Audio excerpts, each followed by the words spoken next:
Now let's go with the next one. This is Vincent Kiss. My name is Vincent Kiss. My focus is to get into 3D character artist position in the gaming industry. Let's take a look, Vincent.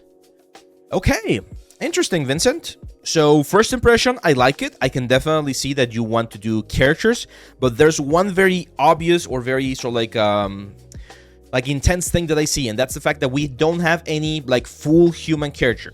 Okay, so I see this full character right here, this clicker from The Last of Us, which I think you did a relatively good job. I'm not a huge fan of some of the anatomy, like for instance, the underwear right there looks like just an extrusion, same for the cloth.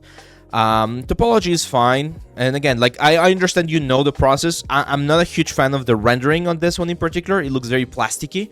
You're missing a little bit of surface scattering maybe, so that would be something that I would recommend you try to incorporate if you're doing this kind of stuff. Mushrooms tend to be quite subsurfacey, so you would see a little bit more of that.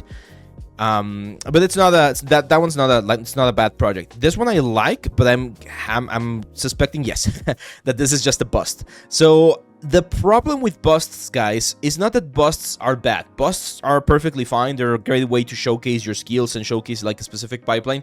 But you want to have busts along with full characters. And right now on this one in particular, you only have one full character right here. I'm guessing this is another full character right here, this Demogorgon, which you did a good job on this one, to be honest. But in this one in particular, one of the things that I want to see, of course, is some breakdowns. So, okay, that's much better. Yep, I like the pose. Yep, good animation, good deformation.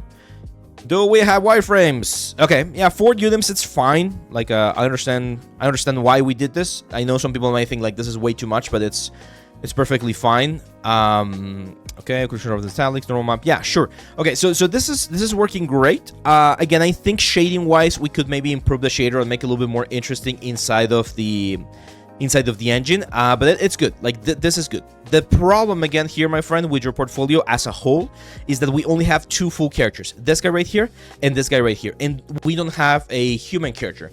You guys need to understand that very commonly when you're brought into a team, you are going to be doing NPCs. Like, this is the kind of stuff they're going to ask you to do. Random villager number 10. They're going to ask you to do, like, one of the mates from the tavern, right? They're going to ask you to do one of the villains from the story. So you're not going to be doing Kratos as your first character when you go into the studio. You're not going to be doing Master Chief. You're going to be doing NPCs. You're going to be doing basic characters that, as you prove yourself as an artist, you're going to be able to move into more important elements until you are doing, like, the hero ones.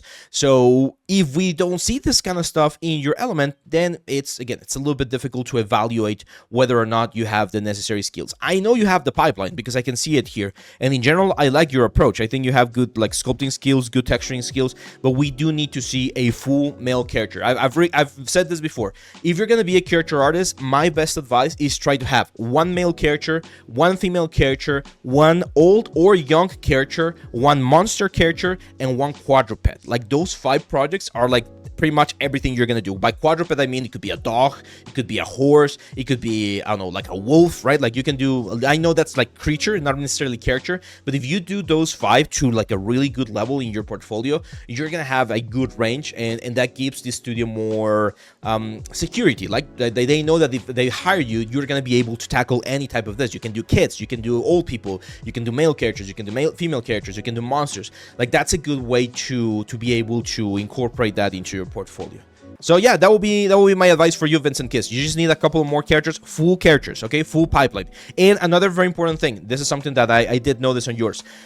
You need to add characters with more props to them, right? Because this character right here only has 2 props, which is the underwear and the shirt, and this character right here has no props. And in like 3D stuff, you're usually gonna have character with a lot of props. So if you feel like you need to learn a little bit more about cloth, I mean, we have the Marble Designer course, of course, but you can check the stuff like this is the kind of stuff that you're gonna be getting as part of a character pipeline, right? They're gonna give you this peasant. It's like, do it. Okay, so I need to do the boots, I need to do the pants, I need to do the shirt, I need to do the belt, I need to do the character, I need to do hair. So you might need to learn how to do hair cards or some sort of like a hair system so that you can like really present your character. And I know hair is challenging. It's one of those things that a lot of like people struggle with in terms of character, but it's really important.